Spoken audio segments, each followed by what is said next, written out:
Hi everyone, thanks for joining. In this video, I'm going to show you how to make an assignment inside of Canvas. So this is actually a brand new class. It's blank.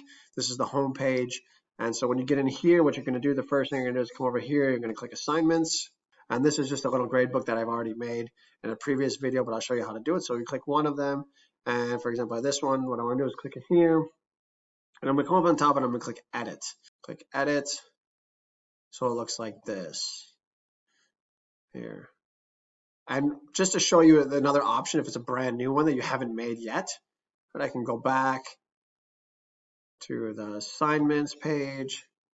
All right, so there was that one. But if I say I want to make another one on this one, what I do is I come up here, I want to add one, I click assignment, I click name, homework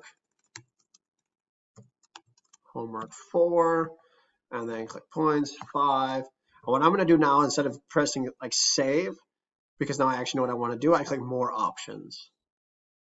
So once I get into more options, this is where I can make my assignment. So if you've noticed, this is actually a brand new page that they just made in Canvas. It's launched right around January 1st, 2021. So anything previous to January 1st of 2021, this looked different, and they just updated this. But before we make the assignment, we're going to come down here, and you can see some different things. Okay, so you have your points, your group. How do you want it? This is one thing, you got to make sure you check this, or don't usually uncheck it. Don't accidentally check it. It says do not count this assignment towards the final grade. Because if you check it and then later on in the semester you realize you checked it, you have to go back and then uncheck it, and usually you only notice it when the students complain. So one thing down here, we have submission type. This is you have your online, you have on paper, and you have external tool. What you want to do here is there's online means they're going to type something. They're going to write some kind of answer. And then external tool means you're using a different program. Generally, I don't use this one. I've dabbled with using Flipgrid on here. I'm a big fan of Flipgrid. I think Flipgrid's fantastic. But using Flipgrid inside of Canvas, just for whatever reason, it's kind of clunky and it doesn't work that well. And I think personally it's just easier to give them the link inside of the assignment and then send them directly to Flipgrid. Then you record it and you come back and enter in the grade book. So for this one, we're going to do an online here. These are the online entries. So you can do text, website URL, media recordings, file uploads. So usually what you're going to do is you're either going to do text entry or file uploads. For this example, I'll do a text entry. And we come down here and we give how many times you want to do it. One thing to think about is if it's a group assignment, like they're going to submit a final paper, you want to click this, and then everyone in the group will get the same grade. So you don't have to enter them in if you have a large class. It's super easy. You just click this, and you only have to grade 5 papers, and they automatically just kind of fire out into the students individually. And so we come down here, and then you have assigned to everyone the dates. One thing that I've found is better to do is to fill in these dates. And the reason for this is because a lot of students use their calendars inside of Canvas. If you fill out the due dates, then the students know that they actually have assignments. Where in the past I thought like, oh, I'll just tell them, and I didn't always do this, and the students would complain because they have a lot of classes going on, and a lot of I guess I underestimated how much they rely on their calendars. Another key thing to think about is available from, instead of just leaving it blank, because sometimes students will jump ahead and do the assignment, and everyone knows that that's kind of like a headache.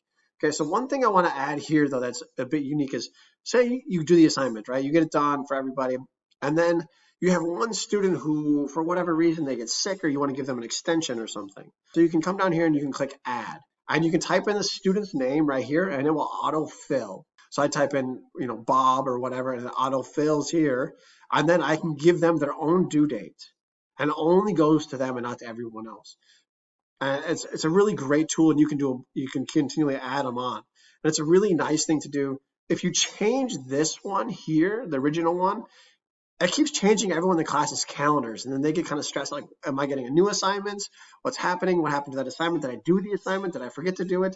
And they get kind of confused, where if you just assign to one specific student with the new due date, it keeps it cleaner for everyone else. And one of the complaints I hear from students is that they don't like how the teachers aren't clear. They want to keep things as clear as possible. For this, we did a text entry. You add links and all these different things. You're going to go to media, okay? You're going to upload, record media. You can do here, record. One cool thing you can do is you can record yourself. This is actually like a really good tool. So you can hear, this is what I look like right here. You can record yourself, and then you just press start recording. And when you're finished, you stop and you post it. And I found this is a really useful tool so that they can see what the assignment is. It's just a fun alternative to writing out your homework assignment. So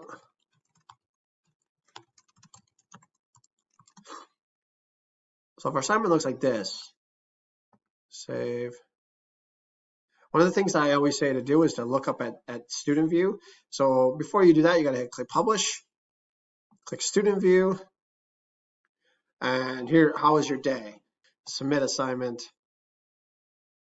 I got to scroll down, and then text entry. I can say today is a great day, right? And then I scroll down, and then I click submit. Student clicks submit, and you can see, oh, okay, they did. That's how they did it. It's submitted. It's in. And what I do is, as a teacher, I leave student view, and I come over to grade it.